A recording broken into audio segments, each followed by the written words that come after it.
masih balik pakai kuat dan dia ini jadi Vakratunda महाकाय सूर्यकोटि समाप्रभा निर्विघ्नं कुरु मे देव सर्वकार्येषु सर्वदा या कुन्देन्दु तुषारहार धवला या शोभवस्त्रावृता या वीणावरदण्डमण्डितकरा या श्वेतपद्मासना या ब्रह्माच्युत शङ्कर प्रभृतिर्देवे सदा वन्दिता सा मां पातु सरस्वती भगवती निशेषजाड्यापा गुरुर्ब्रह्मा गुरुर्विष्णु गुरुर्देवो महेश्वर गुरुर्साक्षात् परं ब्रह्म तस्मै श्री गुरुवे नमः। नमो देव्ये महादेव्ये शिवाय सततं नमः।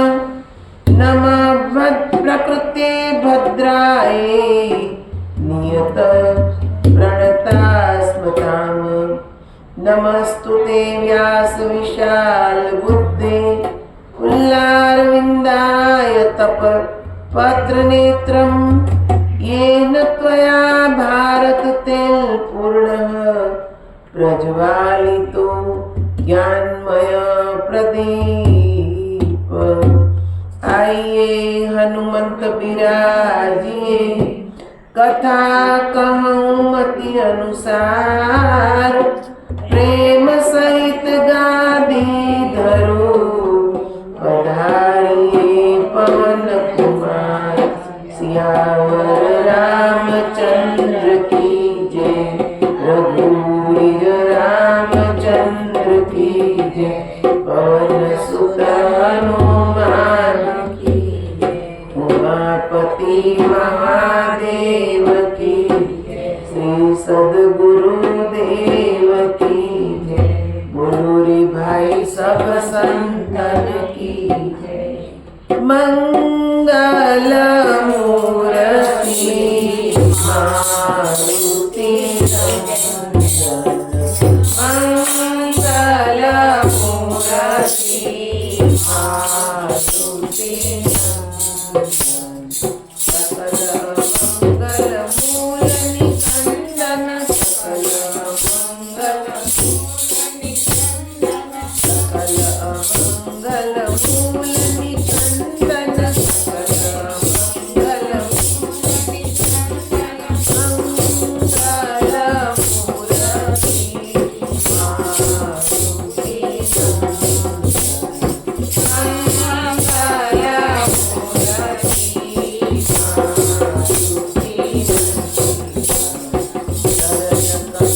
बंधो सब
સુત હનુમાન કી જય.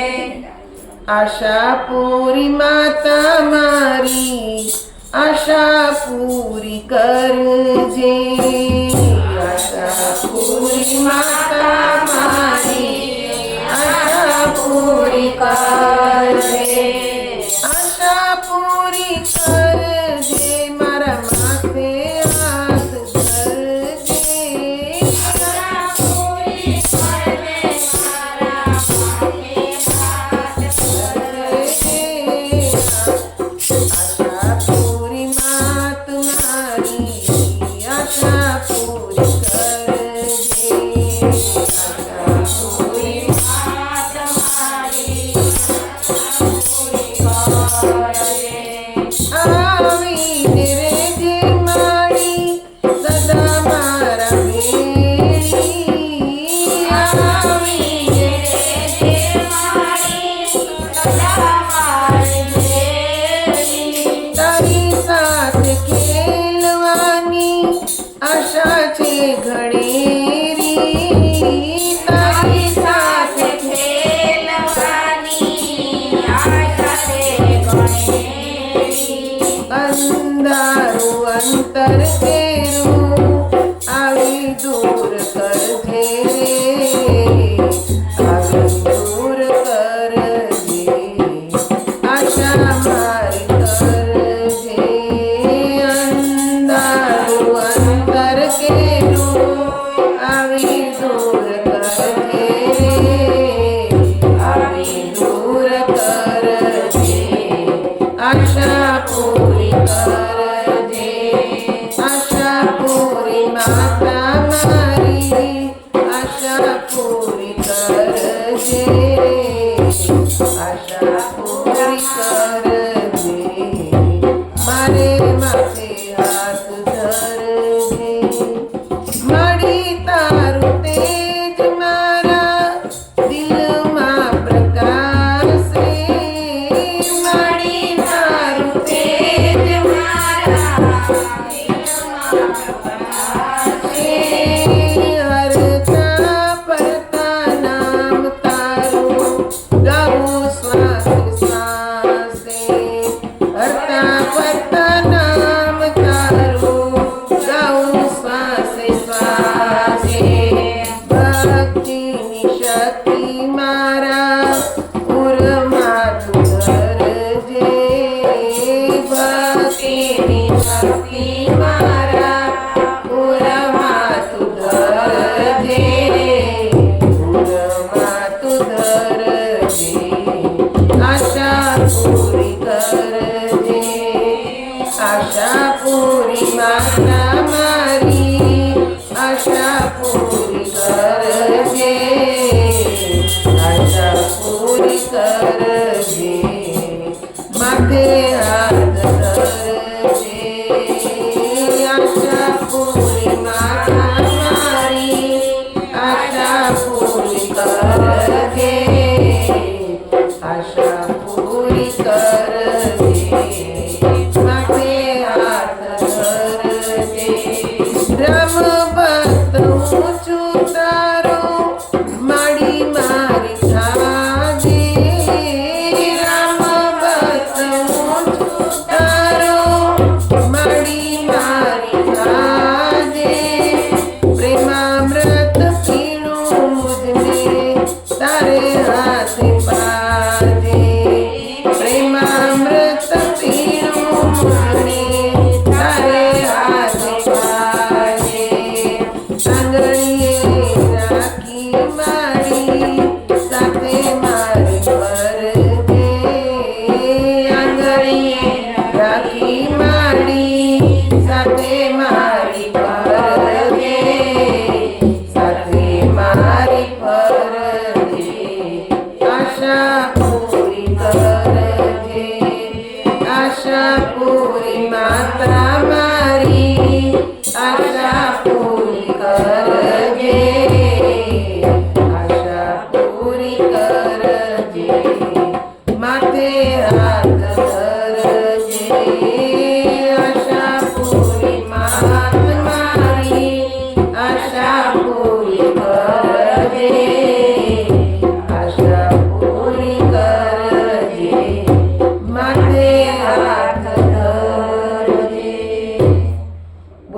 अम्बे मात की जय। सियावर रामचंद्र भगवान की जय। उमापति महादेव की जय। कृष्ण कन्हैया लाल की। श्री सद्गुरु देव की जय। हृदय सम्राट श्री भोलेजी महाराज की जय। जगत जननी श्री माता जी की जय। मंगला माता जी की जय। सनातन धर्म की जय।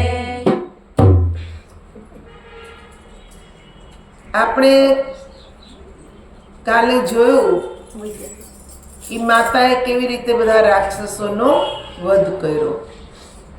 હવે આજની કથા છે કે મહિષાસુર ખુદ હવે માતા ભગવતી પાસે જાય છે ને માતા ભગવતી સાથે વાત કરે છે. મંદોદરીના સંબંધમાં ઇતિહાસ જણાવે છે. પહેલા તો જઈને એણે પોતાની જ મહિમા ગાઈ કે હું કેવો બળવાન છું ને કેવો સુંદર છું ને તું મારી સાથે લગ્ન કર, આની જ મહિમા ગાય. પછી વ્યાસજી કે જે ભગવતી જગદંબાએ મહિષાસુરની વાત સાંભળીને તેને પૂછ્યું, આ મંદોદરી વાળી સ્ત્રી કોણ છે? તે રાજા કોણ હતો જેને મંદોદરીએ પતિ ન બનાવ્યો? અને તે બીજો કયો ધુતારો રાજા હતો જેની તે પત્ની બની? પછી તે સ્ત્રીને કેવા દુઃખ ભોગવવા પડ્યા? આ બધી કથા કે છે વિસ્તારથી તું મને કે. એટલે મહિષાસુર હવે મંદોદરીની કથા સંભળાવે છે. પૃથ્વી પર સિંહલ નામનો એક પ્રખ્યાત દેશ હતો. અનેક વૃક્ષો તેની શોભા વધારી રહ્યા હતા. તે ધન ધાન્યથી ભરપૂર તે દેશમાં ચંદ્રસેન નામનો રાજા રાજ્ય કરતો હતો. તે રાજા અત્યંત ધાર્મિક, ન્યાયશીલ અને શાંત સ્વભાવનો હતો ને પ્રજાનું પાલન કરવામાં તત્પર, સુરવીર, સત્યવાદી અને કોમળ સ્વભાવનો હતો. નીતિશાસ્ત્રોમાં નિષ્ણાત હતો. શાસ્ત્રો તથા સર્વ ધર્મોનો જાણનાર ને ધનુર્વેદમાં ખૂબ જ પારંગત હતો. તેની ગુણવતી નામની સુંદર સ્ત્રી હતી, પણ જેવું નામ તેવી જ સર્વગુણ સંપન્ન, પતિ ભક્તિમાં અતૂટ નિષ્ઠાવાળી તથા બધા જ ઉત્તમ લક્ષણોવાળી. તેણે પ્રથમ ગર્ભથી એક સુંદર કન્યાને જન્મ આપ્યો. મનને મુક્ત કરનારી તે પુત્રીના જન્મથી જ તેના પિતાને ખૂબ સંતોષ થયો. તે ખૂબ આનંદ વિભોર બની ગયો. તેમણે પુત્રીનું નામ મંદોદરી રાખ્યું. ચંદ્રમાની કળાની જેમ તે કન્યા મોટી થવા લાગી. ચિત્તને આકર્ષિત કરનારી તે કન્યા જ્યારે લગ્ન કરવા જેવી થઈ ત્યારે પિતા ચંદ્રસેન તેના માટે વર શોધવા લાગ્યા. કન્યાના લગ્નની તેને ચિંતા રહેતી હતી. તે સમયે મદ્ર દેશમાં સુધન્વા નામે એક પ્રસિદ્ધ અને સુરવીર રાજા રાજ્ય કરતો હતો. તેનો એક સુયોગ્ય કંબુગ્રીવ નામનો પુત્ર હતો. બ્રાહ્મણોએ ચંદ્રસેન રાજાને કહ્યું, આ કન્યા માટે ઉત્તમ લક્ષણવાળો કંબુગ્રીવ જ યોગ્ય વર છે. તેણે બધી વિદ્યાઓનો પર્યાપ્ત અભ્યાસ કર્યો છે. ત્યારે રાજાએ તેમની રાણીને પૂછ્યું, આપણી કન્યા માટે યોગ્ય વર જોઈએ છે. મને લાગે છે કે તે કંબુગ્રીવ છે. તેની સાથે પરણાવીએ, તમારો શું વિચાર છે? રાજાની વાત સાંભળીને રાણીએ પ્રેમથી તેની પુત્રી મંદોદરીને પૂછ્યું, તારા પિતાશ્રી તારું લગ્ન કંબુગ્રીવ સાથે કરવા ઈચ્છે છે, તેમાં તારી સંમતિ છે ને? માતાની વાત સાંભળીને મંદોદરીએ પોતાનો અભિપ્રાય કહ્યો.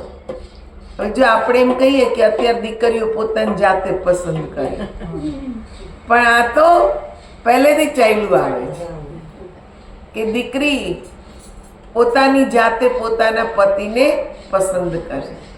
અહીંયા મા બાપે કે છે રાજકુમાર ગોઈતો જ, પણ પહેલા પૂછ્યું કે તને યોગ્ય લાગે છે?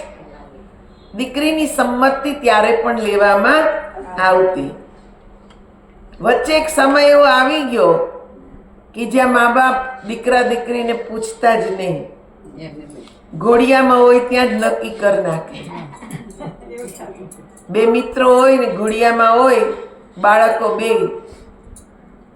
તો તરત નક્કી કરી નાખે કે હા આપણે હવે બંને મિત્ર મટીને વેવાય થઈ ગયા, તારી દીકરી ને મારો દીકરો, હે ને નિભાવીએ લેતા. ઘણા હજી એવા છે કે જે નિભાવી લે છે, પણ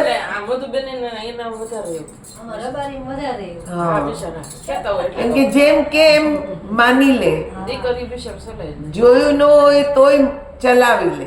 પણ અત્યારે સમય એવો આવી ગયો છે હવે કે હવે કોઈ ચલાવતું નથી. મા બાપે નક્કી કર્યું હોય તોય છોકરા છોકરી એમ કે અમે તો મળવાના એકબીજાને, વાતચીત કરવાના, પછી અમને યોગ્ય લાગે તો હા પાડીએ. એટલે પ્રણાલી તો પહેલાની જ છે, પણ વચ્ચે થોડોક સમય જુદો આવ્યો ને વળી પાછો એ સમય આવી ગયો. મેં પહેલા દિવસે કીધું હતું ને, આ ચક્ર છે એ ફર્યા જ રાખે છે. અમુક પેઢી જતી રહે ને પાછું બદલાય એટલે આપણને નવું લાગે. ફેશનમાં એવું નથી. ફેશનમાં તમે જો બધી જાત જાતની ફેશન આવે, એમાં કે છે દસકો એક વીતી ગયો હોય એટલે પાછી ફેશન આવે એટલે આપણને એમ થાય આ તો નવું આવ્યું, પણ આ તો પહેલા જ હતું, હે ને. પહેલા ભરેલા ચણિયા નાન તે બધું પહેરતા, વચ્ચે એક સમય એવો આવ્યો કે ભરેલું કોઈને ગમતું નહીં, હવે વળી પાછો યુગ આવી ગયો, હવે બધાય ભરવા માંડ્યા ને ભરેલા પહેરવા માંડ્યા. એટલે આ તો સંસાર છે, પરિવર્તનશીલ છે, આમાં પરિવર્તન આવતું જ રહેવાનું. અહીં આવી ત્યારે જ મેં કીધું ને, આ તો આ જે કથા છે ને એ આનંદ પ્રમોદની કથા નથી, આ ભગવતીની કથા છે. માં આદિશક્તિ જેણે આખા સંસારની રચના કરી એની આ કથા છે. એટલે અહીંયા મનોરંજન મળે નહીં. અહીંયા તો વાસ્તવિક જે છે, જે ગ્રંથમાં લખાયું છે એ જ આપણે સાંભળવું પડે. એમાં આપણે આપણા મનની વાત ઉમેરીએ તો ચાલે નહીં, તો એ કથા કે છે કથા કહેવાય નહીં. એ આપણી બધી મનગળંત કહાનીઓ આપણે ગળી નાખી. પણ હકીકતમાં તો શાસ્ત્રનું વાંચન એ જ સાચી કથા છે. કેમ કે ભગવાન વેદવ્યાસ જેને રચના કરી એના મુખેથી બોલાયેલી હોય, જે એના પાત્રો હોય એનો જે ભાવ હતો એ જ આપણને સાંભળવા મળે. ત્યારે આપણને ખબર પડે કે કેવો યુગ હતો, કેવા માણસો હતા, કેવી શક્તિઓ હતી. એની રિયાલિટી ત્યારે આપણને સમજમાં આવે, ત્યાં સુધી સમજમાં આવે નહીં. એટલે જ ગ્રંથ હંમેશા કથાનો મતલબ શું થાય? કથની. જે લખાઈ ગયું છે એને ફરી પાછું વાંચવું, એનું કથન કરવું. એટલે જેને નથી વાંચતા આવડતું એને પણ કે છે સાંભળવા મળે તો એની સમજમાં આવે, એમને સમજમાં આવી જાય કે આપણા આવા ગ્રંથ છે કે જેમાં આવી શક્તિઓની મહિમા ગાયેલી છે. હું પતિની પસંદગી નહીં કરું, લગ્ન કરવાની મારી ઈચ્છા જ નથી. હું કુમારી વ્રત ધારણ કરીને મારું જીવન વિતાવીશ. માતા મારી ઈચ્છા સ્વતંત્રતાપૂર્વક જીવન ગાળવાની છે. હું નિરંતર તપ કરીશ. આ સંસારમાં પરતંત્ર વ્યક્તિને અનેક દુઃખ સહવા પડે છે. શાસ્ત્રોના પારંગત વિદ્વાનોનું કહેવું છે કે મોક્ષનું સાધન સ્વતંત્રતા જ છે. તેથી હું મુક્તિ મેળવીશ. મારે પતિ સાથે કોઈ પ્રયોજન નથી. લગ્ન સમયે અગ્નિની સાક્ષીએ એવી પ્રતિજ્ઞા કરવામાં આવે છે કે પતિદેવ, હું બધી રીતે તમારા આધીન થઈ ગઈ છું. ત્યાર પછી સાસરિયામાં જઈને સાસુ અને દિયર વગેરે જે હોય તેમને અનુકૂળ થઈને રહેવું પડે છે. પતિની હામાં હા કરવી, આ દુઃખને બધાથી વસમું માનવામાં આવે છે. જો પતિદેવ વળી બીજી કોઈ સુંદર સ્ત્રી સાથે લગ્ન કરી લે તો શોકથી ઉત્પન્ન થનારા દુઃખનો પાડ જ તૂટી પડે છે. તેવી સ્થિતિમાં પતિ સાથે ઈર્ષ્યા ઉત્પન્ન થાય છે. પછી કલેશ તો થવાનો જ. માતા સંસારમાં સદા સુખ ક્યાં છે? ખાસ કરીને સ્ત્રીઓ માટે તો આ સંસાર સદા સુખ વિનાનો છે. તેથી મારી સમજ પ્રમાણે પતિની પસંદગી કરવી સર્વ પ્રકારે અયોગ્ય છે. મંદોદરીની ઈચ્છા જ નથી કે હું લગ્ન કરું. એટલે આ પરંપરા પહેલેથી જ ચાલી આવે છે. આપણે એમ કે દીકરીઓને તો કુંવારું રહેવાય જ નહીં, પણ એવું નથી. જેને ભક્તિ કરવાની અંદરથી ભાવના જાગી હોય ને નાનપણથી જ જો વૈરાગ્ય જાગ્યો હોય તો એની અંદરથી જ લગ્ન કરવાની ઈચ્છા થાય નહીં. પણ મારું પોતાનું એવું માનવું છે કે નાનપણથી વૈરાગ્ય જાગ્યો હોય, કેમ કે મેં વૈરાગ્યમય જીવન જીવ્યું છે. આજે 64 વર્ષ મારા થઈ ગયા, પણ વૈરાગ્યમય જીવન જીવ્યું છે. ને શરીર પંચમહાભૂતોથી બનેલું છે. એટલે આની અંદર જે 5 દુર્ગુણો આપેલા છે, કામ, ક્રોધ, લોભ, મોહ ને અહંકાર, આ દુર્ગુણો એનું કામ કરતા હોય છે.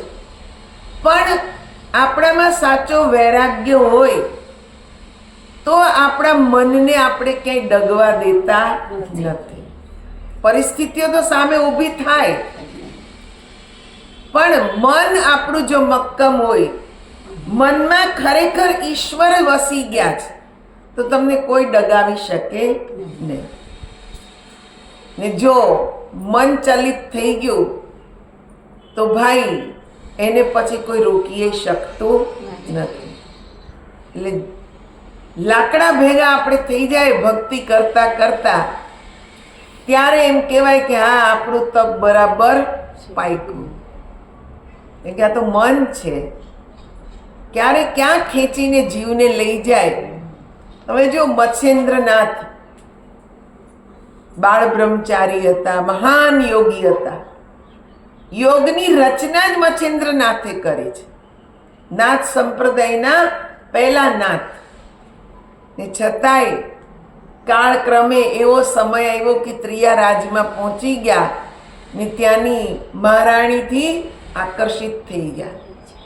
એમના કે છે યોગનો, એમની તપસ્યાનો ત્યાં ભંગ થયો. હા, તો એક મહાપુરુષોની એક લીલા હોય છે, પણ કહેવાનો ભાવ એ છે કે મન ગમે ત્યારે જીવને ભટકાવી શકે છે. એક સ્થિતિ આવી જાય આપણી, પછી ભટકે નહીં. પણ એ સ્થિતિને જાળવી રાખવી પડે છે. મનની સ્થિતિને ડગવા દેવાય નહીં. ને એના માટે એક જ ઉપાય છે, કેવળ ને કેવળ એક જ ઉપાય, સતત નામ સ્મરણ. તમારા મનમાં સતત ભગવાનનું નામ રમતું હોય તો બીજા વિચાર આવે નહીં. આ એક જ ઉપાય છે, બીજો કોઈ ઉપાય છે જ નહીં. એ તો ઘણા આપણે દાખલાઓ જોઈએ છે કે થોડોક ટાઈમ તપસ્યાના માર્ગમાં ચાલે, સંન્યાસ ધારણ કરે, વળી પાછું મન ચલિત થઈ જાય. તેમાં એનો વાંકી નથી. ચાલો આવી ગયા પાછા સંસારમાં, કંઈ વાંધો નહીં. તો પણ ઘરગ્રસ્તી અપનાવી તો ઘરગ્રસ્તીના નિયમ પ્રમાણે પાછું ચાલવું પડે. પછી ત્યાં મનમાં પાછો એમાં અહમ રાખીએ કે અમે તો સંન્યાસી હતા, એટલે બધા અમને સંન્યાસીની જેમ જ માનપાન આપે, તો એ કંઈ મળે નહીં. હતા ત્યારે હતા, હવે પાછા તમે ગ્રહસ્થ આશ્રમમાં આવી ગયા છો. તમે તમારી ઘર ગ્રસ્તી વસાવી તો ઘરગ્રસ્તના નિયમ તમારે પાલન કરવા પડે. એટલે તો એકવાર કે છે એક રાજા એક સંતને પૂછ્યું કે સંન્યાસ શ્રેષ્ઠ કે ગ્રહસ્થ આશ્રમ શ્રેષ્ઠ? આ બેમાં કયું શ્રેષ્ઠ? એટલે સંતે કીધું તું મારી સાથે ચાલ. સંત તો ત્યાં રાજા પાસે પહોંચ્યા હતા ત્યારે રાજાની ખુદ એવી ઈચ્છા હતી કે આ સંતને હું રાજગાદીએ બેસાડું, કેમ કે એને પુત્ર હતો નહીં. ને યોગ્ય અધિકારીની શોધ કરી રહ્યા હતા. એમાં યુવા સંન્યાસી એને મળ્યા. જ્ઞાન, ધ્યાન, અસ્ત્ર શસ્ત્ર બધી વિદ્યાઓના જાણકાર, બધી રીતે પારંગત. એટલે એને એમ લાગ્યું કે આ જ યોગ્ય છે. એને કોઈ લોભ લાલચ નથી, કંઈ જ નથી. એણે બહુ પ્રાર્થના કરી કે તમે રાજગાદી સ્વીકારો, પણ સંન્યાસીએ સ્વીકારી નહીં. ત્યાં સુધીની લાલચ આપી કે મારી રાજકુમારીના લગ્ન તમારી સાથે કરો, એટલે તમે ઓટોમેટિક આ રાજ્યના ઉત્તરાધિકારી બની જાઓ.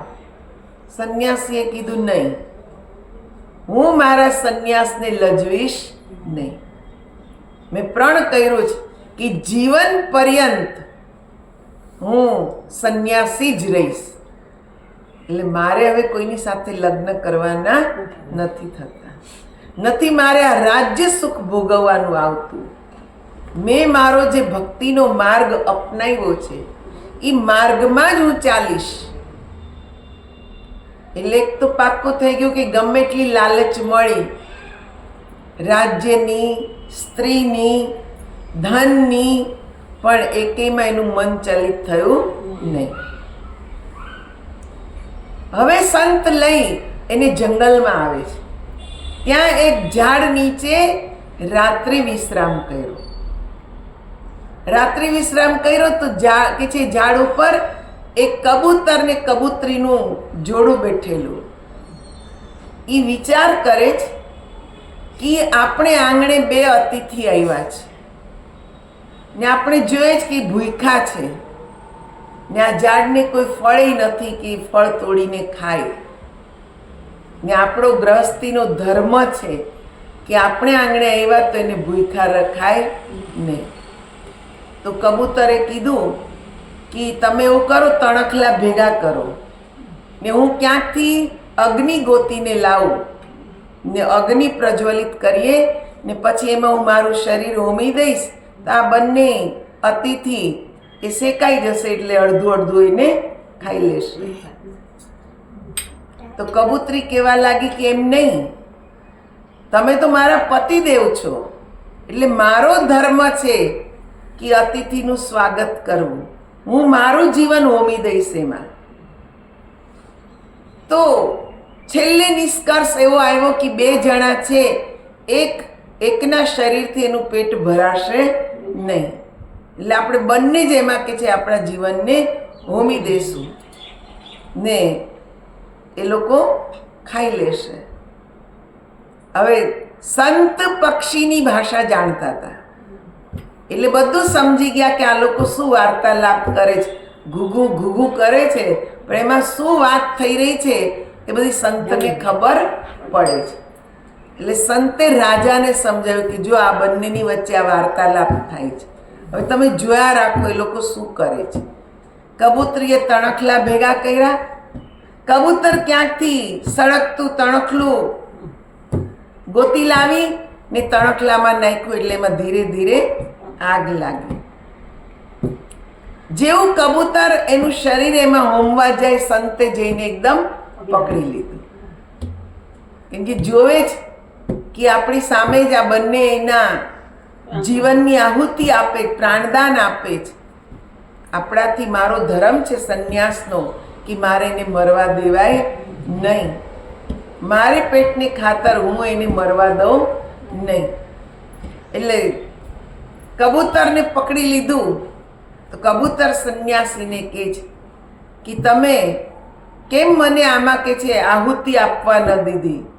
આ તો હું તમારા માટે જ આપું. સંન્યાસી કે એટલે જ મેં તને આહુતિ આપવા દીધી ને તારા પ્રાણોની આહુતિથી મારે મારું પેટ ભરવું નથી.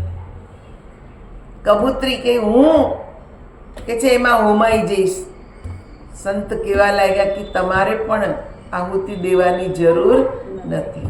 અમે એટલા બધા ભૂખ્યા નથી કે અમારો પ્રાણ નીકળી જાય.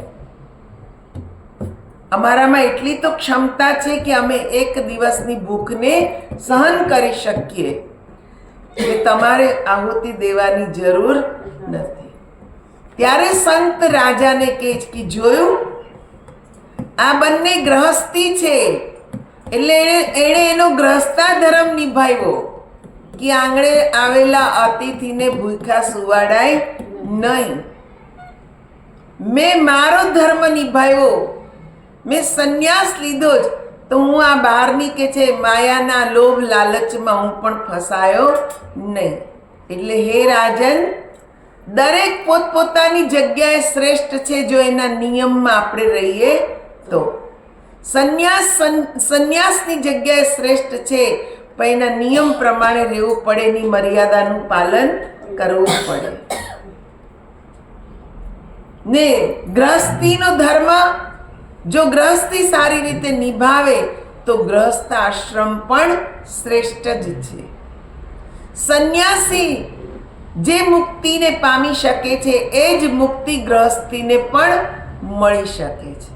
એટલે બંને પોતપોતાની જગ્યાએ શ્રેષ્ઠ છે, પણ બંને પોતપોતાના ધર્મનું પાલન કરવું પડે. એટલે આપણે આજ કે જે શીખવાનું છે આપણા જીવનમાં, કે આપણે જે જગ્યાએ છીએ એ જગ્યા કેટલી શ્રેષ્ઠ છે, એના નિયમ શું છે, એનું પાલન કઈ રીતે કરવું. એમાં ગમે એટલી મુસીબતો આવે, કબૂતરીને પ્રાણદાન આપવું પડ્યું તોય તૈયાર થઈ ગયા કે પ્રાણની આહુતિ આપશું પણ અતિથિને ભૂખ્યા સુવાડશું નહીં. એમ અહીંયા મંદોદરીએ નક્કી કર્યું કે મારે લગ્ન કરવા નથી.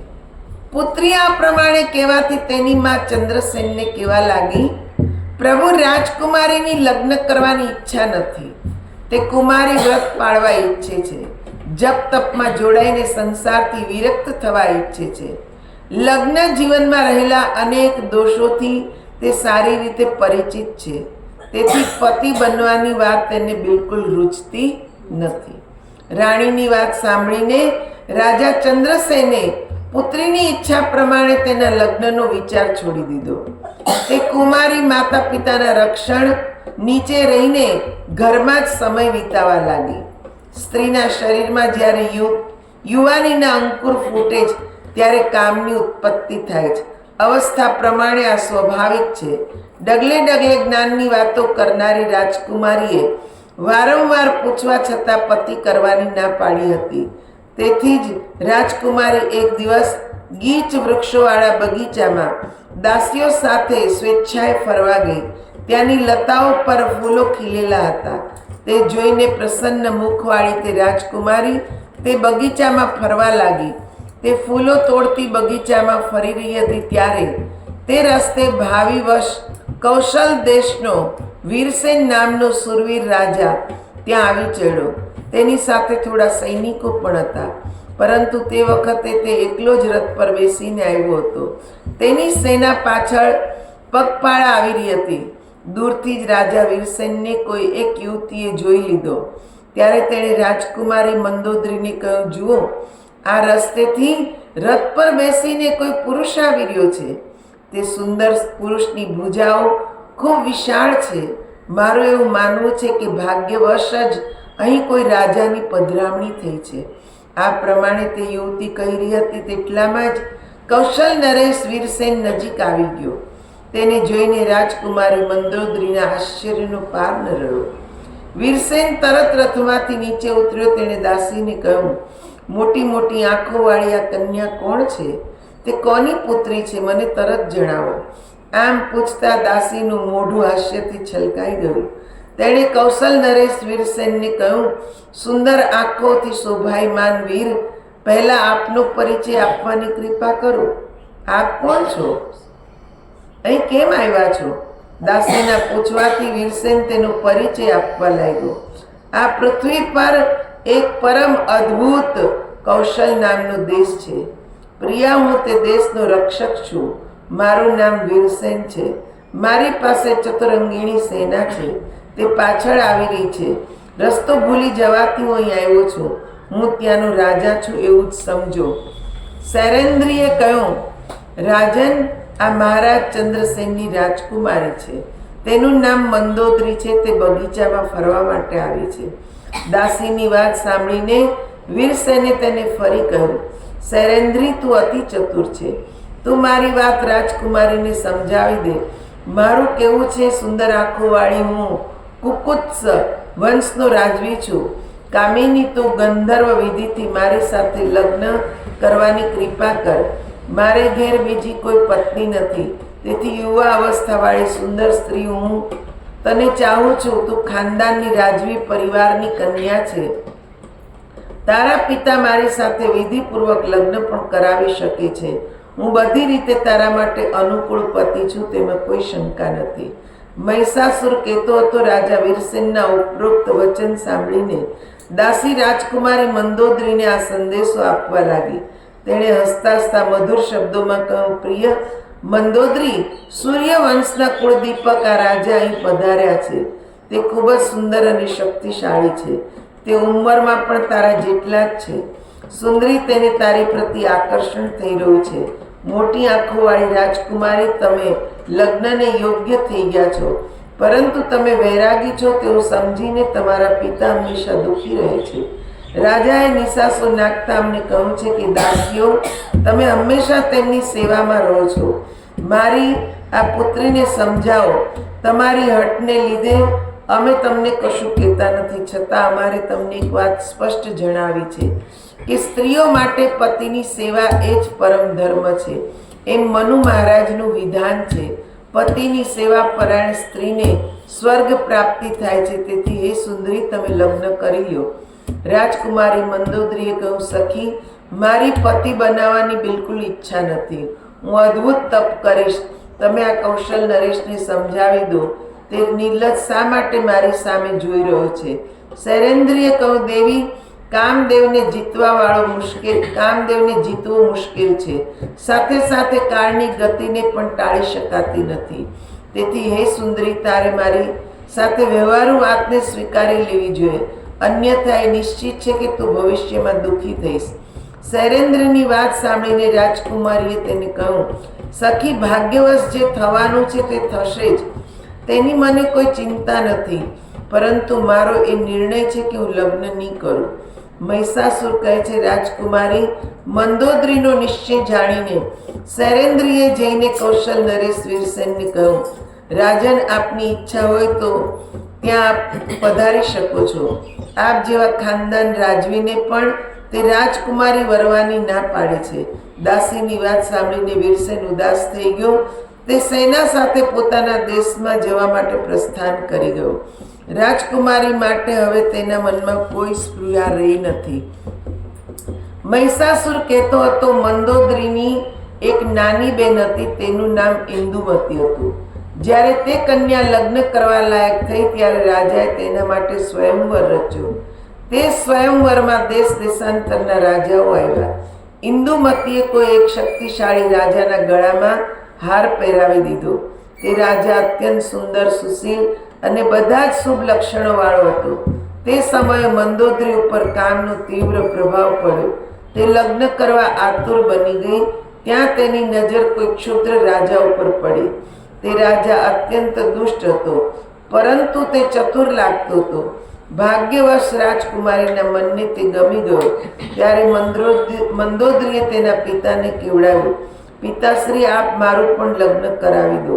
આજે આ સ્વયંવરમાં મધ્ય પ્રદેશના રાજાને જોઈને મને લગ્ન કરવાની ઈચ્છા થઈ છે. પુત્રીની આ વાત સાંભળીને રાજા ચંદ્રસેન મનમાં હસ્યા ને મંદોદરીના લગ્નના કાર્યની વ્યવસ્થામાં લાગી ગયા. તેમણે મદ્ર દેશના રાજા ચારુદેશને ઘેર બોલાવ્યો અને વિધિવત લગ્ન કરાવી મંદોદરીને તેના હાથમાં સોંપી દીધી. દહેજમાં પણ ઘણું દ્રવ્ય આપ્યું. ચારુદેશને પણ તે કન્યાને મેળવીને અત્યંત પ્રસન્ન થઈ પોતાના ઘેર જવા નીકળ્યો. રાણી રાજા ચંદ્રસેનના મનની ચિંતા પણ દૂર થઈ ગઈ. ચારુદેશના રાજાઓમાં પણ પ્રસિદ્ધ હતો. કામિની મંદોદરી સાથે તે ઘણા દિવસ સુધી આનંદ કરતો રહ્યો, પરંતુ તે ચરિત્રહીન હતો. તેના અત્યંત નિંદનીય આચરણો મંદોદરીએ પોતે જોઈ લીધા ત્યારે તે દુઃખી થઈ ગઈ. તેણે વિચાર કર્યો કે સ્વયંવરમાં જ્યારે આ 60 રાજાને મેં જોયો ત્યારે તેના મૂળ સ્વભાવથી હું અપરિચિત હતી. મેં મોહવશ આ મોટું અનર્થ કરી નાખ્યું. આ ધૂર્ત રાજાએ મને ઠગી લીધી. હવે હું શું કરું? હવે માત્ર સંતાપ જ મારા હાથમાં રહ્યો. આ ચારુ દેશના અત્યંત નિર્લજ નિર્દયને ધુતારો છે. આવા પતિ સાથે પ્રેમ કઈ રીતે કરી શકાય? ખરેખર મારા જીવનને ધિક્કાર છે. આજ સુધી સાંસારિક સુખથી હું વિરક્ત હતી. મારે જે નહોતું કરવાનું તે જ કાર્ય મેં કરી નાખ્યું, જેના કારણે આજે મારે દુઃખ ભોગવવું પડ્યું. હવે તો હું પ્રાણનો ત્યાગ કરું તો એ અત્યંત અસહ્ય આત્મહત્યા થશે. પિતાને ઘેર ચાલી જાઉં તો ત્યાં પણ સુખ મળવાની સંભાવના નથી, કારણ કે મારી સખીઓમાં હું હાંસી પાત્ર બનીશ, તેમાં કોઈ શંકા નથી. તેથી વિરક્ત થઈને અહીં જ રહું એ જ મારા માટે યોગ્ય છે. સમય બળવાન છે, તેના પ્રભાવથી ફરી કામ સુખનો ત્યાગ કરવો આવશ્યક બની ગયો છે. મહિષાસુર કહે છે, આ પ્રમાણે વિચાર કરીને તે સ્ત્રી મંદોદરી દુરાચારી પતિના ઘેર રહી ગઈ. તેની પ્રત્યેક ક્ષણ શોક સંતાપથી વ્યતીત થવા લાગી. સાંસારિક સુખ તેના માટે નહીવત થઈ ગયું. મહિષાસુર કહે છે, હે દેવી, તમે પણ અત્યારે મારા જેવા રાજાનો અનાદર કરીને પછી કામાતુર થઈને કોઈ મૂર્ખ નિંદ્ય પુરુષની સેવામાં જવા ઈચ્છો છો. તમે મારી સાચી વાત સ્વીકારી લો. સ્ત્રીઓ માટે આ પરમહિતની વાત છે. જો તમે આમ નહીં કરો તો તમારે અત્યંત શોકનો સામનો કરવો પડશે, તેમાં કોઈ સંદેહ નથી. દેવીએ કહ્યું, અરે મૂર્ખ, તું હવે પાતાળમાં ચાલ્યો જા અથવા મારી સાથે યુદ્ધ કર. તને માર્યા પછી બધા જ અસુરોનો વધ કરીને હું સુખપૂર્વક અહીંયાથી જઈશ. દાનવ જ્યારે જ્યારે સંતો દુઃખી થાય છે ત્યારે ત્યારે તેમની રક્ષા માટે હું દેહ ધારણ કરીને પ્રગટ થાઉં છું. દૈત્ય, તું નક્કી જાણ કે હું અરૂપા અને અજન્મા છું, છતાં દેવતાઓની રક્ષા કરવા માટે રૂપ અને જન્મનો સ્વીકાર કરું છું. મહિષાસુર, મારી વાણી અફર છે, તું તેના પર ધ્યાન આપ. દેવતાઓની પ્રાર્થનાથી તને મારવા માટે જ હું પ્રગટ થઈ છું. તને માર્યા પછી હું અંતર ધ્યાન થઈ જઈશ. તેથી તું યુદ્ધ કર અથવા જ્યાં અસુરો રહે છે ત્યાં પાતાળમાં ચાલ્યો જા. હવે હું તને મારવા ઈચ્છું છું. હું તને આ સત્ય કહું છું. વ્યાસજી કહે છે, ભગવતી જગદંબાએ આ પ્રમાણે કહ્યું એટલે હાથમાં ધનુષ લઈને મહિષાસુર યુદ્ધ કરવાની ઈચ્છાથી યુદ્ધ ભૂમિમાં આવી ગયો. તેણે તીક્ષ્ણ બાણોને કાન સુધી ખેંચી મારવાના શરૂ કરી દીધા. દેવીએ કોપ કરીને પોતાના તીક્ષ્ણ બાણોથી મહિષાસુરના બાણ કાપી નાખ્યા. ત્યાર પછી ભગવતી જગદંબા અને મહિષાસુર વચ્ચે અત્યંત ભયંકર યુદ્ધ આરંભ થયો. દેવતાઓ અને દાનવ પોતપોતાની વિજયની ઈચ્છા કરી રહ્યા હતા. એટલામાં દુર્ધર ત્યાં આવી પહોંચ્યો અને દેવી ઉપર તીક્ષ્ણ ને ઝેરયુક્ત બાણ છોડવા લાગ્યો. ત્યારે ભગવતીનો ક્રોધ ભભૂકી ઉઠ્યો. તેણે ચળકતા બાણોથી દુર્ધર ઉપર ઘા કર્યો. તેથી તે દાનવનું પ્રાણ પંખેરું ઉડી ગયું. ત્યારે મોટા પર્વતના શિખરની જેમ તે જમીન પર પડ્યો. દુર્ધરનું મૃત્યુ જોઈને ત્રિનેત્ર ત્યાં આવ્યો અને તેણે ભગવતીની ઉપર 7 બાણો છોડ્યા. તે બાણોને ભગવતીએ કાપી નાખ્યા અને ત્રિશૂળથી ત્રિનેત્રના પણ પ્રાણ હરી લીધા. આ જોઈને અંધક લડવા લાગ્યો. તેની પાસે લોઢાની ગદા હતી. તેના વડે તેણે સિંહના માથા ઉપર પ્રહાર કર્યો.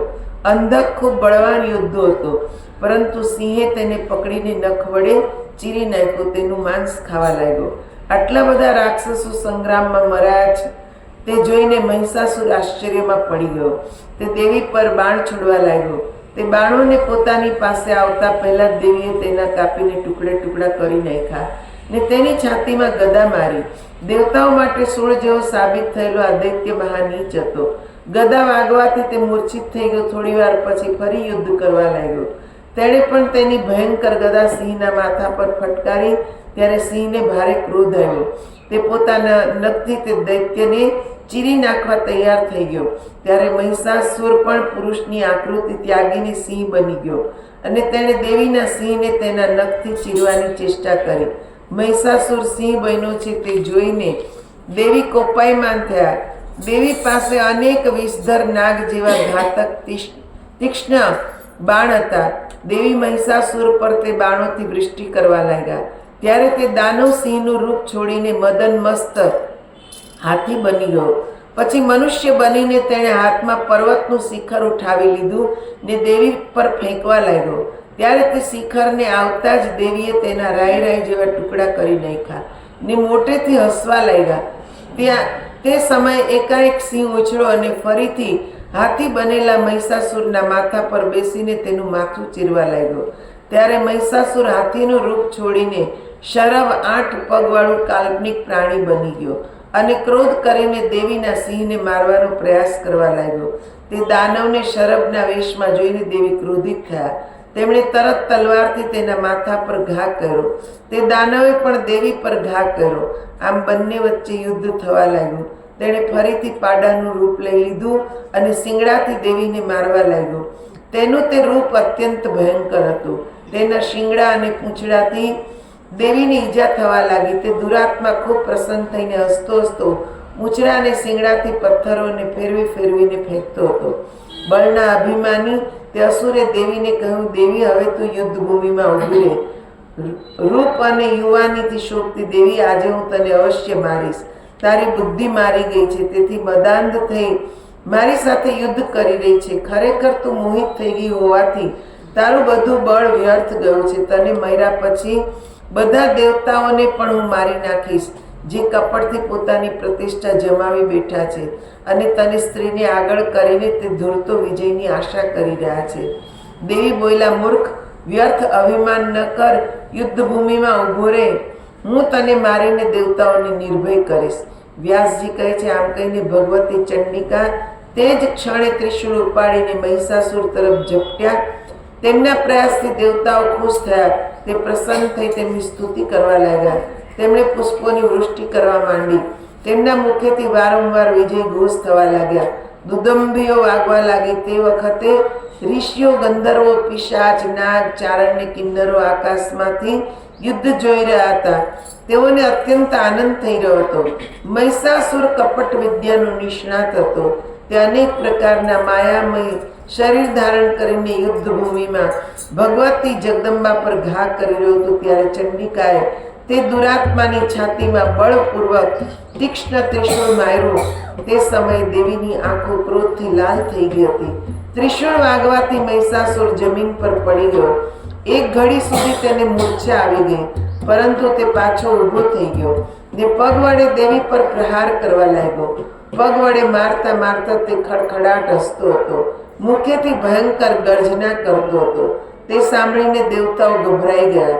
ત્યાર પછી ભગવતી જગદંબાએ 1000 આરાવાળું ચક્ર હાથમાં લીધું. મહિષાસુર સામે જ ઊભો હતો. દેવીએ ખૂબ મોટેથી ગર્જના કરી તેને કહેવા લાગ્યા, અરે મદાંધ, આ ચક્રને જોઈ લે. તારા મસ્તકને તે ધડથી અલગ કરી નાખશે. હવે માત્ર ક્ષણવાર તું રોકાઈ જા, પછી તો યમલોક જવાની તૈયારી કરવાની જ છે. આમ કહીને ભગવતી ચંડિકાએ ભયંકર ચક્ર છોડ્યું. તે ચક્ર વાગતા જ મહિષાસુરનું માથું ધડથી અલગ થઈ ગયું. તે વખતે તેના ગળાની નળીમાંથી ગરમ લોહીની એવી ધારા વહેવા લાગી કે જાણે પર્વત પરથી પ્રબળ વેગથી પાણીનું ઝરણું વહી રહ્યું હોય. માથું કપાઈ ગયા પછી તેનું ધડ ચક્કર ખાઈને જમીન પર પડી ગયું. દેવતાઓના મુખેથી સુખ ઉપજાવનારો વિજય ઘોષ શરૂ થઈ ગયો. ભગવતીનું વાહન સિંહમાં પણ અપાર બળ હતું. યુદ્ધ ભૂમિમાં જે દાનવ ભાગી રહ્યા હતા તેમને પકડીને તે એ રીતે ખાવા લાગ્યો જાણે ઘણા દિવસનો ભૂખ્યો હોય. રાજન ક્રૂર મહિષાસુરના મરી જવાથી બચી ગયેલા રાક્ષસો ભયથી ધ્રુજી ઉઠ્યા. તે બધાએ પાતાળનો રસ્તો પકડ્યો.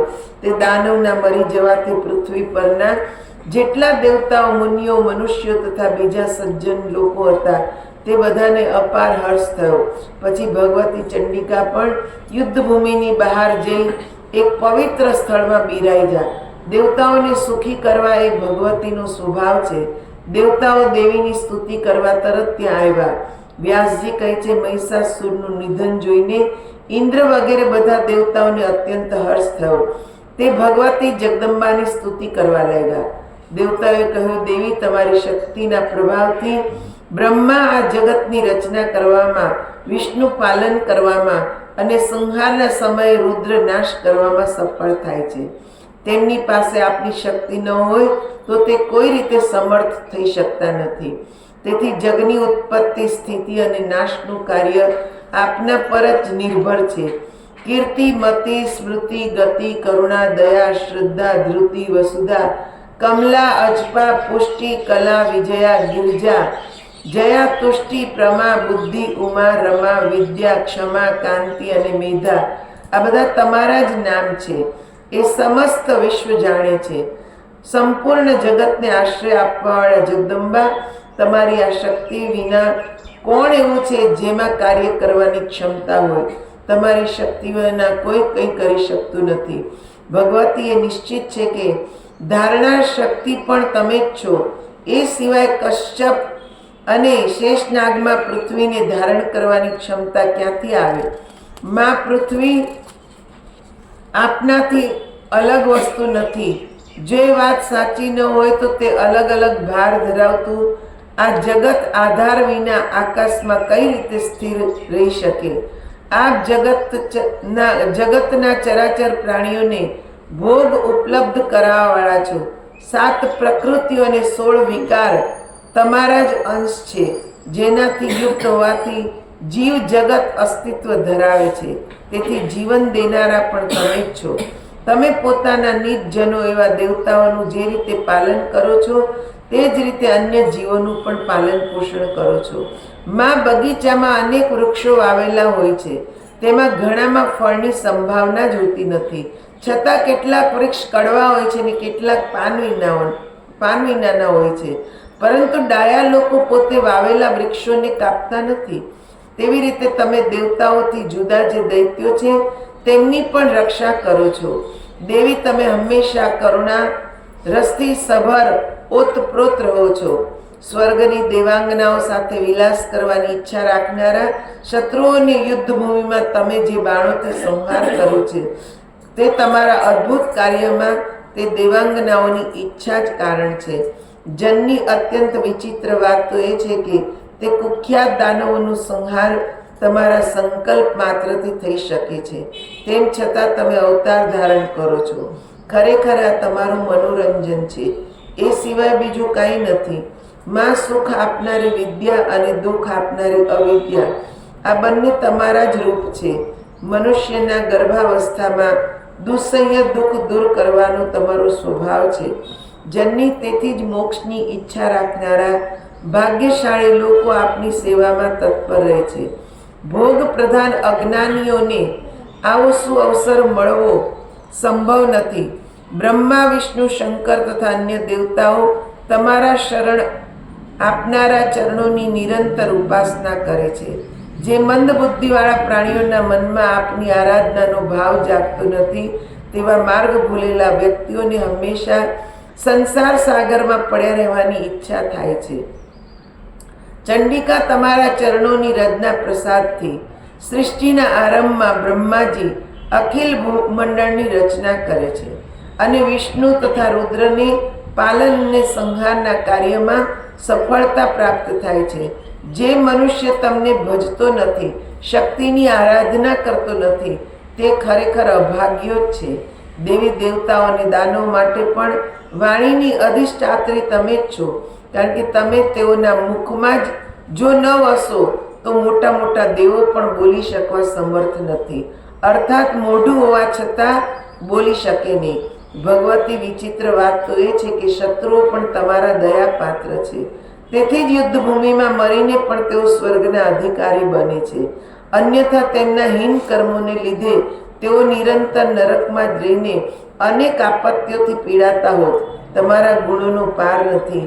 તેનાથી મોહિત થયેલા જીવો તમને જાણવા કઈ રીતે સમર્થ થઈ શકે? સતયુગમાં સત્વગુણની પ્રધાનતા હોય છે, તેથી અસત શાસ્ત્રો પર આસ્થા થતી નથી. પરંતુ કળિયુગમાં તો કવિત્વના અભિમાની ચતુર કવિઓ તમને છોડીને તમે જ ઉત્પન્ન કરેલા દેવતાઓને ભજે છે. તમે મુક્તિ આપનારા પરાવિદ્યાને યોગ સિદ્ધા છો. જે શુદ્ધ અંતઃકરણવાળા સાત્વિક મુનિઓ તમારું ધ્યાન કરે છે તેમને માતાના ઉદરમાં જવાનો અપ્રિય દુઃખદ અવસર પ્રાપ્ત થતો નથી. જે મનુષ્ય તમારા ભક્તિભાવમાં ઓતપ્રોત છે, જેઓ પૃથ્વી પર ધન્ય છે, તમે ચિત્ત શક્તિ છો, તે ચિત્ત શક્તિ પરમાત્મામાં બિરાજે છે.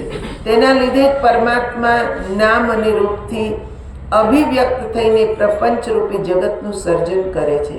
પાલન અને સંહારરૂપી કાર્યમાં સફળતા પ્રાપ્ત કરે છે. તે જગ જાહેર વાત છે.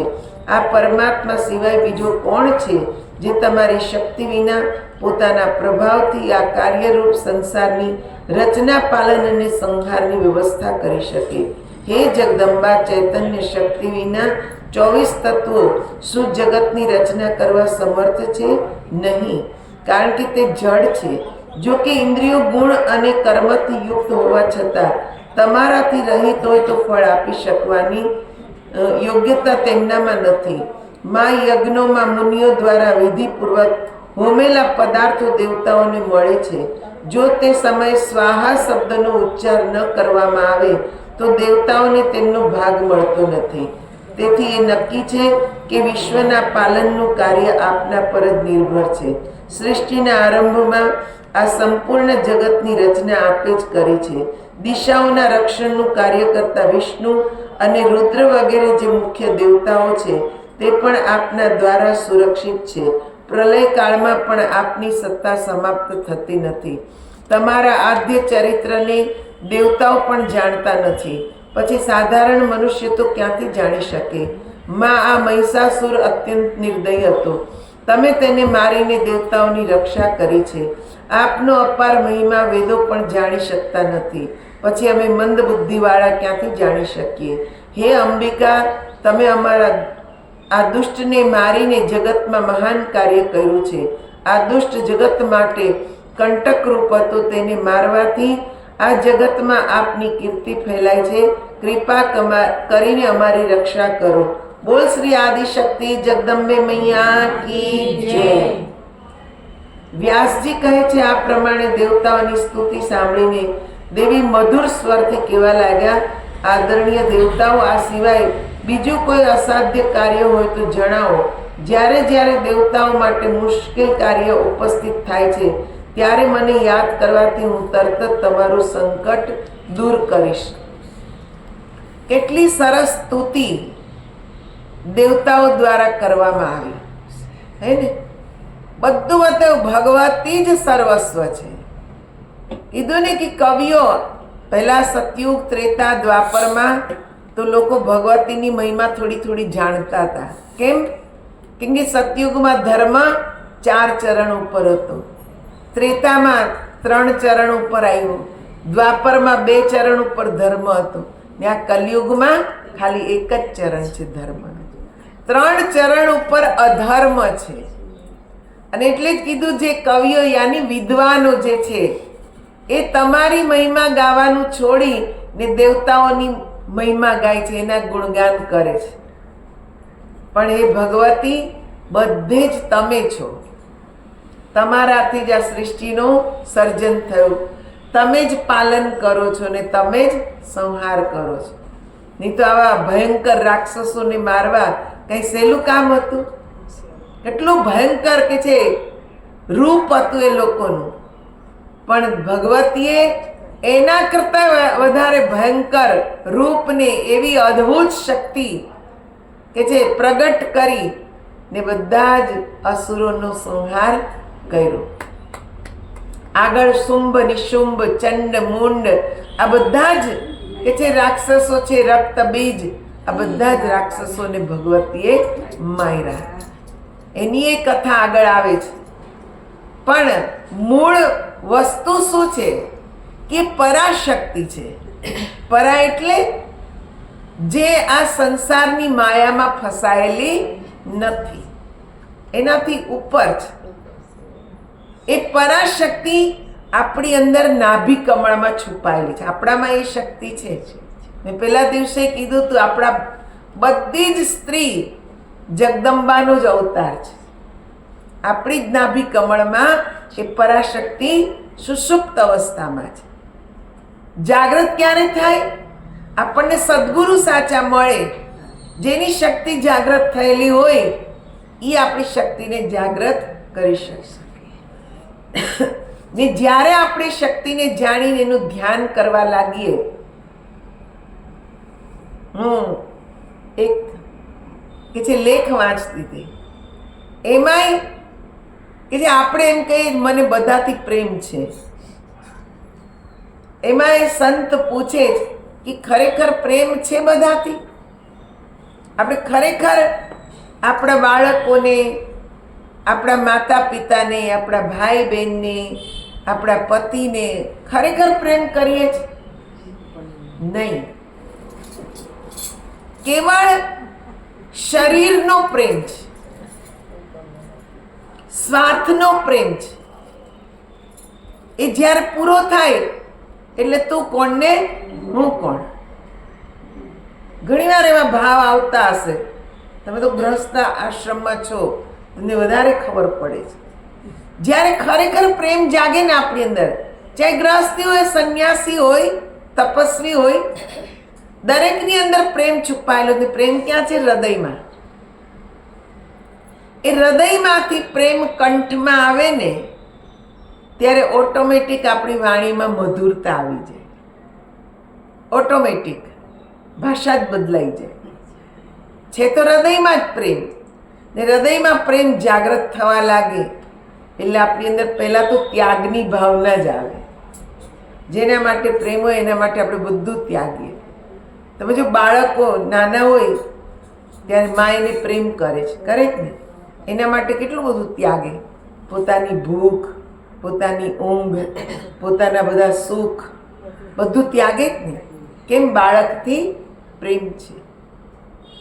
પણ એ જ બાળક જેના માટે તમે આટલો બધો ત્યાગ કર્યો, એ જ બાળક મોટું થાય ને એની અંદર મારું તારુંનો ભાવ જાગવા લાગે. પછી જે નાનપણમાં એ બાળક પ્રત્યે પ્રેમ હતો એવો એ પ્રેમ થાય જ નથી થતો, બદલાઈ જાય છે. પછી એમ થાય છે કે ઓહો, એણે મારી વાત માની નહીં, એણે આમ કર્યું, એમ ફલાણું કર્યું. તરત એમાંય આપણું જ બાળક છે પણ એમાં આપણને ક્યાંક ખામી દેખાય છે. કેમ? કે એનામાંય સ્વાર્થ આવ્યો ને આપણામાંય આવ્યો. એટલે સંતો એમ કીધું કે હૃદયમાં પ્રેમ છે. એ હૃદયમાંથી પ્રેમ જ્યારે કંઠમાં આવે, કંઠમાં પ્રેમ જાગે. અહીંયા ખુરશી છે, આ બધી વસ્તુ. કંઠમાં પ્રેમ જાગે ત્યારે વાણીમાં મધુરતા આવે, ને વાણીમાં મધુરતા આવે એટલે ધીરે ધીરે ધીરે ધીરે આપણા દુર્ગુણોમાં પરિવર્તન આવે. જે દુર્ગુણો છે એ સદગુણમાં ફેરવાઈ જાય, ને સદગુણમાં ફેરવાય ફરી પાછી ત્યાગની ભાવના જાગે. દુર્ગુણ સદગુણમાં ફેરવાઈ ગયા એટલે પાછી ત્યાગની ભાવના જાગે. પણ હવે કેવો ત્યાગ છે કે આ બધું જ અનર્થ ભરેલું છે. આમાં કાંઈ કે જે સાર રહ્યો નથી. હવે તો એક સાર તત્વ પરમાત્મા છે, મારે એને જ મળવું છે. આવો ભાવ થાય જ કે નહીં? મોટા થાય પત થાય ને આ બધું નકામું જ છે દીદી. સાચું કંઈક ભગવાનનું નામ છે. આવું આપણે ઘણી વાર બોલીએ છીએ કેમ કે બધેથી ઠોકરો ખાધી હોય. પતિથી, મા બાપથી, ભાઈ બહેનથી, બાળકોથી, બધાથી ઠોકરો ખાધી હોય. ત્યારે ત્યાગ જાગે. ત્યારે કોનો ત્યાગ આવે છે? આ લોકોને ત્યાગવાનો. હવે આ બધાથી છૂટાય તો સારું. હવે ભગવાનની ભક્તિ કરીએ.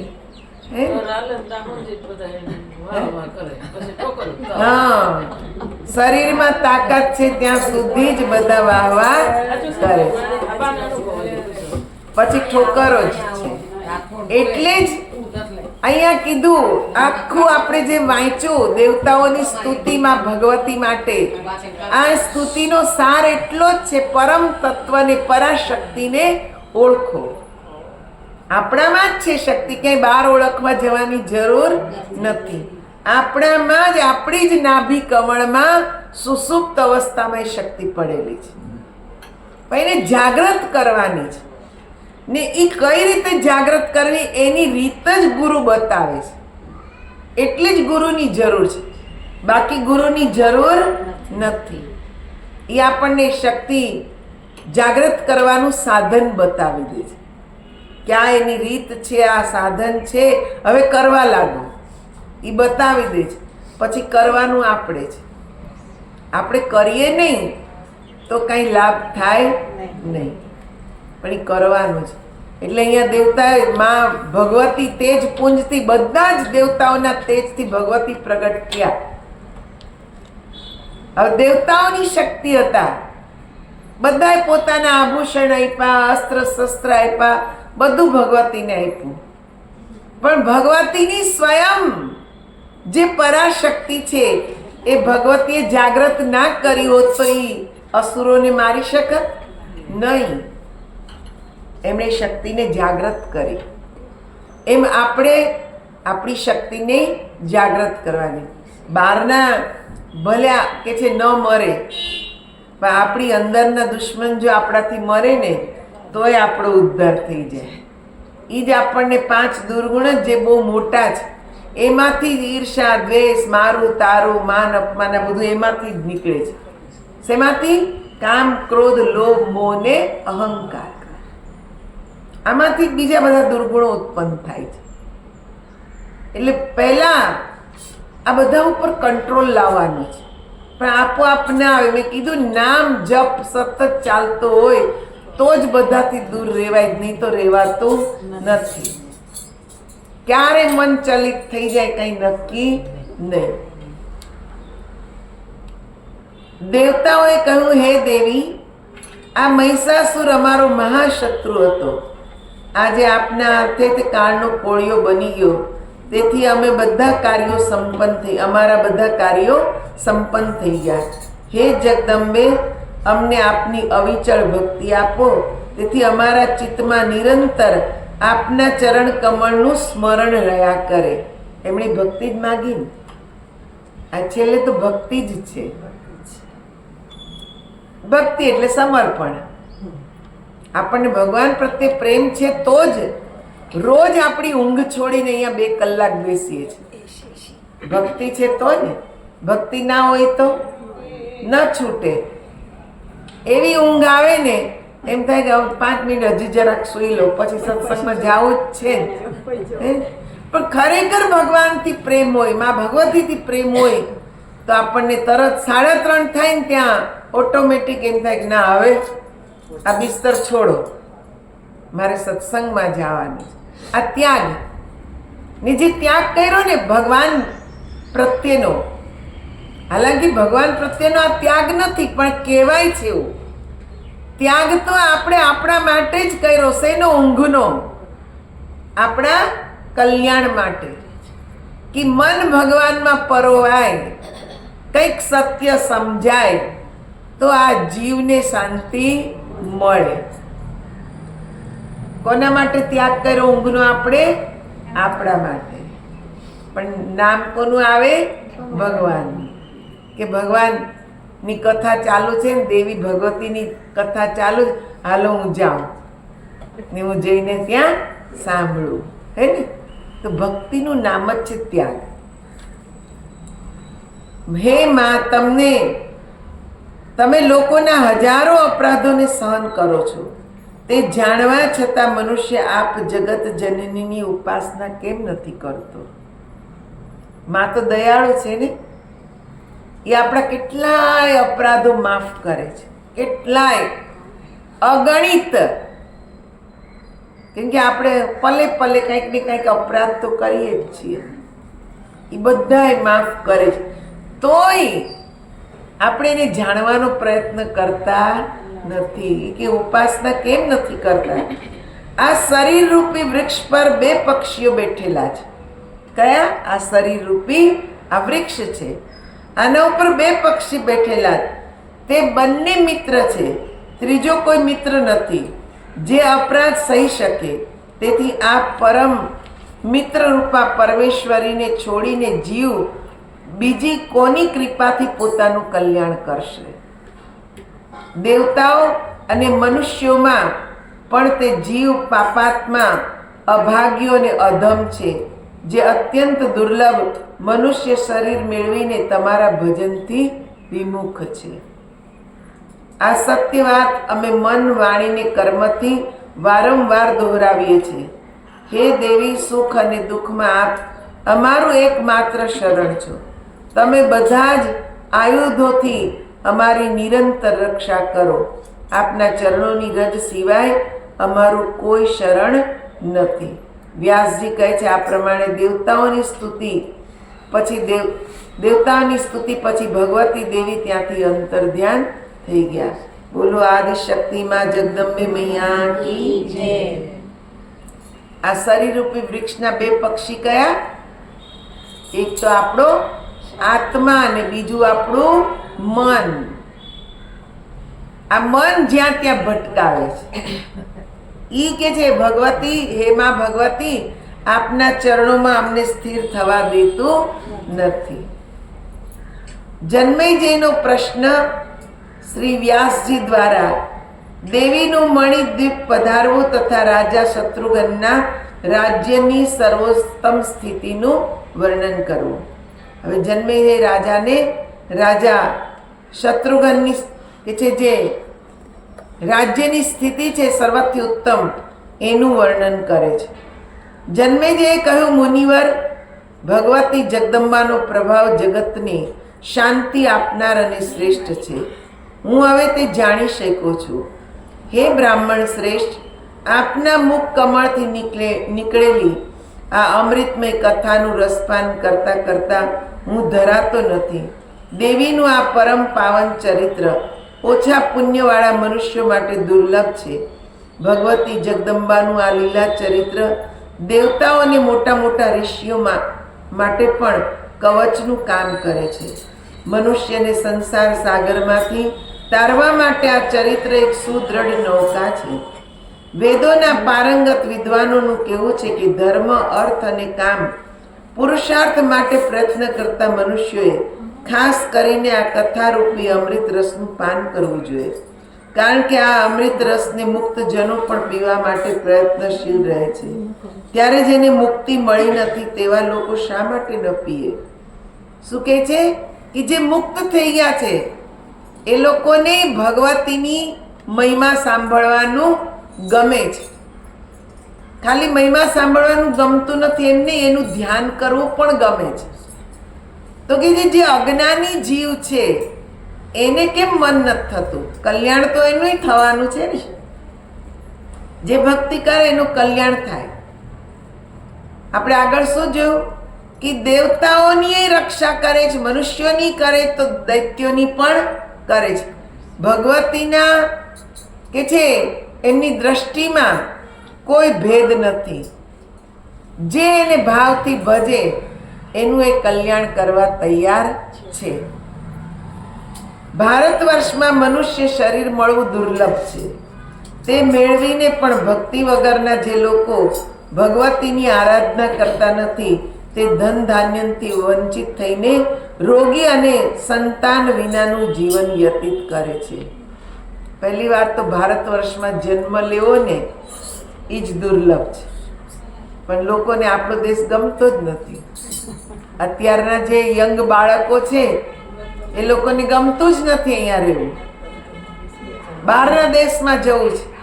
અમેરિકા, કેનેડા, સ્વિટ્ઝરલેન્ડ, અને જર્મની, ફ્રાન્સ. પણ એનું કારણ શું છે? આટલો ઉત્તમ દેશ છે. કાલે અમે ચાલવા ગયા ત્યારે મેં કૈલાસબેનને કીધું કે કેટલો મહાન દેશ છે આપણો. કેટલા મહાન પુરુષો, મહાન શક્તિઓ, સ્વયં ભગવાન આ ધરાધામ પર આવ્યા. આ ધરતી ઉપર અનેક સંતો અવતાર ધારણ કરે છે. મહાન સુરવીરોએ જન્મ લીધો, દાનવીરોએ જન્મ લીધો. આ ધરતી, ભારતની જે ધરતી છે ને એમાં કોઈ કમી જ નથી. ધન ધાન્યથી, રત્નોથી, ગુણોથી બધી રીતે ભરપૂર છે આ ધરતી.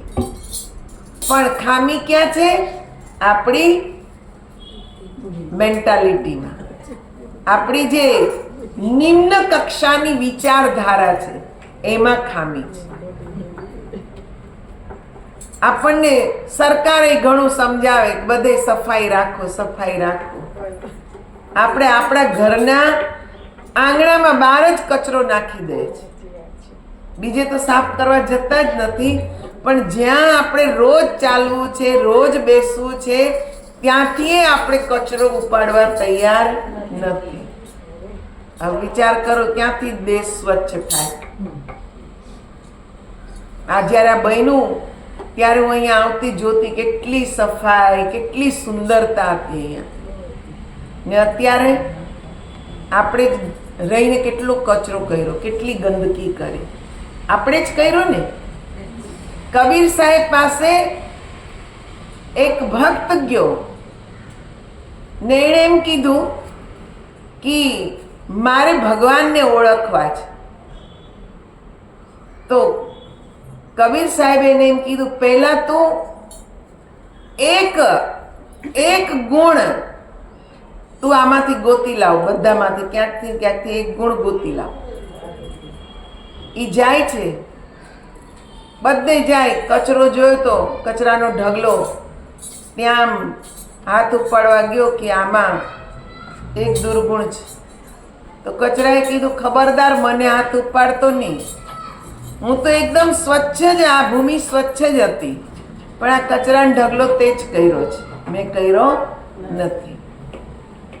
પછી એણે વિષ્ટા જોઈ તો ત્યાં આનાથી તો ગંદુ બીજું કોઈ હોય જ નહીં. એને હાથ લગાડવા ગયો, ત્યાં એમાંથી અવાજ આવ્યો, વિષ્ટાની આત્મા બોલે, ખબરદાર તું મને અડતો નહીં, તારા સ્પર્શથી હું તો એક સુંદર મજાના કે જે ઘઉંના રૂપમાં, ચોખાના રૂપમાં, દાળના રૂપમાં હતો, પણ તારા સ્પર્શથી મારે કે છે વિષ્ટા બની ગઈ, ગંધારો પદાર્થ હું બની ગયો. તું જેને જેને હાથ અડાડે ને ત્યાં બધી ગંદકી જ થાય છે. ત્યારે એ પાછો આવ્યો, એને અંદરથી થઈ ગયું કે જે આ બધામાં હું દુર્ગુણોને જોઉં છું, પણ મોટા મોટો દુર્ગુણ તો મારામાં છે. बुरा देखन में चला और बुरा न मिलिया कोई, जब दिल खोजा अपना तो मुझसे बुरा न कोई. એ કે મારાથી ખરાબ આ સંસારમાં કોઈ નથી. કબીર સાહેબને કીધું કે મને સમજાઈ ગયું, હું જ ખરાબ છું. પહેલા તો આપણે પોતાને જ સુધરવાનું છે. આપણી આસપાસની બધી જગ્યામાં આપણે સફાઈ રાખીએ તો વિચાર કરો, આપણું જ કોમ્પ્લેક્સ કેટલું સાફ થઈ જાય. કોઈ બીજાને સાફ કરવા રાખવા પડે ખરા? નહીં. અરે જગ્યાની વાત તો છોડો, આપણે આપણા જ અંતરને કેટલું ગંદુ કરી નાખ્યું છે. આમાં જ આપણે કેટલા દુર્ગુણો ભરી દીધા.